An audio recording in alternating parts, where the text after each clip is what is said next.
جايه النهارده احكي لكم تجربتي ان انا ازاي تعافيت من السكر، مرض السكر.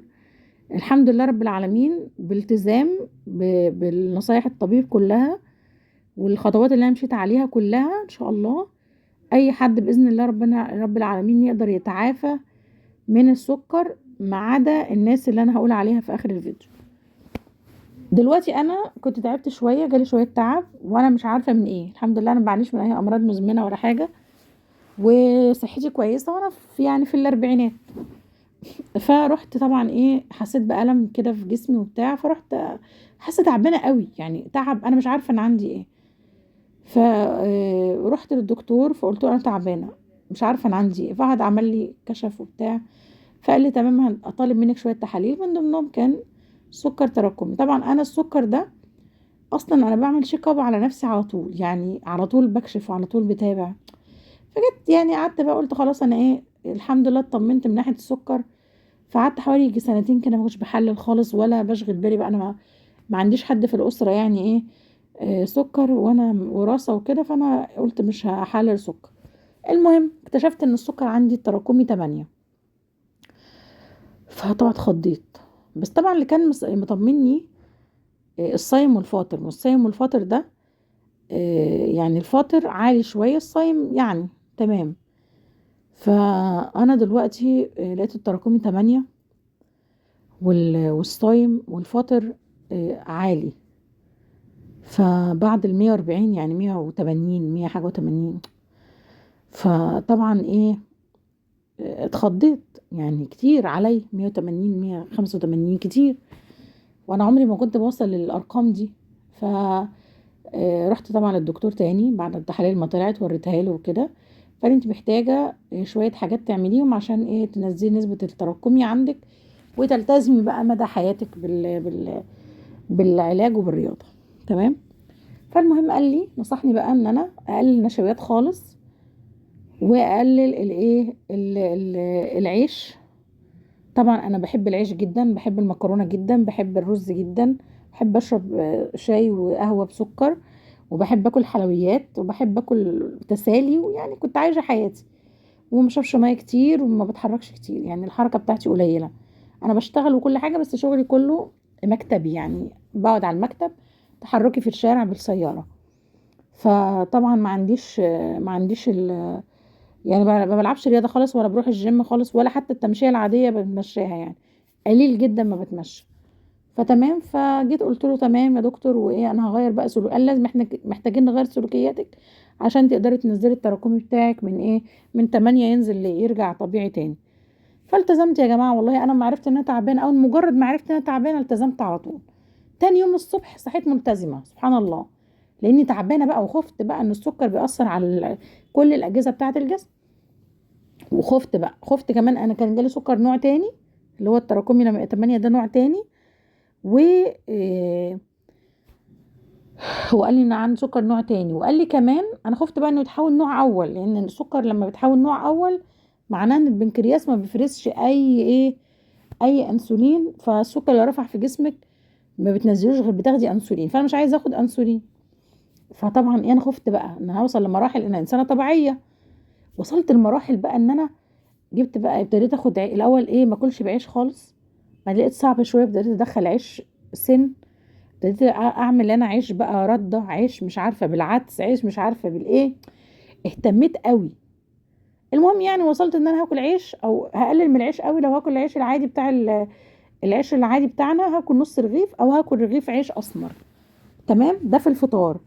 وهاكل قطعه جبنه قريش، 3 معالق فول، 2 بيضه مسلوقه بزيت زيتون، او ان انا اكل بطاطسايه صغيره واضرب عليها 2 بيضه على البطاطسايه واعملها زي الاومليت كده واكلها بالشوكه. تمام. واكل طبعا خضروات، قال لي يعني خضروات. طبعا انتوا عارفين السكر ممكن يجيب امساك لانك بتشربيش ميه كتير. فقال لي ما تاكليش خضروات ورقيه، حاولي بقدر الامكان، يعني الجرجير الخس الحاجات دي حاولي تقللي منها. تمام. بس انا كان عندي امساك يعني، فعشان هو قال لي كده عشان امساك، لكن انت لو طبيعي عادي بتاكلهم عادي. فيبقى الفطار بتاكل ربع رغيف، بتاكل بيضتين مسلوقين، 3 معالق فول بزيت زيتون وكمون وليمون، ومستخدميش اي زيت عادي خالص ولا اي. طبعا انا بتكلم عن انا ده دايت بقى، انا بتكلم عن السكر. انت ممكن تاكلي بزيوت عادي، اللي عنده سكر عادي تاكل بزيوت، لكن انا بقول لك حاجه عشان تنسيفي كل الدهون وكل حاجه بقى. انت بتعملي كانك بتعملي دايت بالظبط. بتقللي النشويات خالص. في الغدا نفس الحاجه، بتاخدي بروتين، اي بروتين عندك، ربع فرخه، 2 صباع كفته، قطعه لحمه، علبه تونه، سمكتين مشويتين، اي حاجه. بتاخدي كميه رز صغيره قوي، وبرده معاها طبق السلطه. تمام. والعشاء ممكن زي الفطار، او تاكلي ايه، زبادي او فاكهه او كده. بين الوجبات لازم تاكلي برضو، تاكلي فاكهه. تمام. او تعملي بقى الصيام المتقطع، اللي هو ايه، بتيجي تاكلي مثلا الصبح الساعه 8 او الساعه 10، وتخلصي اكلك كله الساعه 4، او تبداي من الساعه 10. المهم تاكلي 8 ساعات وتصومي 16 ساعه، 8 منهم نوم و8 منهم صايمه، وتشربي ماء سوائل بدون سكر. اللي فرق معايا قوي بقى، اللي فرق معايا قوي يا جماعه، ان انا ما عدتش بشرب اي حاجه بسكر خالص. دي اللي فرقت معايا قوي. والمشي، المشي كنت بمشي كل يوم ساعه، ده فرق معايا جدا. المشي ده رهيب رهيب رهيب. كنت بقى اقيس السكر بعد المشي، الاقيه عادي خالص، كاني بني ادمه طبيعيه. استمريت على الموضوع ده حوالي شهر، شهر ونص.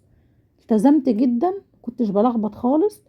الا بعض الاحيان طبعا كان ممكن اشرب حاجه ساقعه، ممكن نفسي فيها، يعني اكل حته هريسه صغيره، كنافه صغيره ساعات يعني.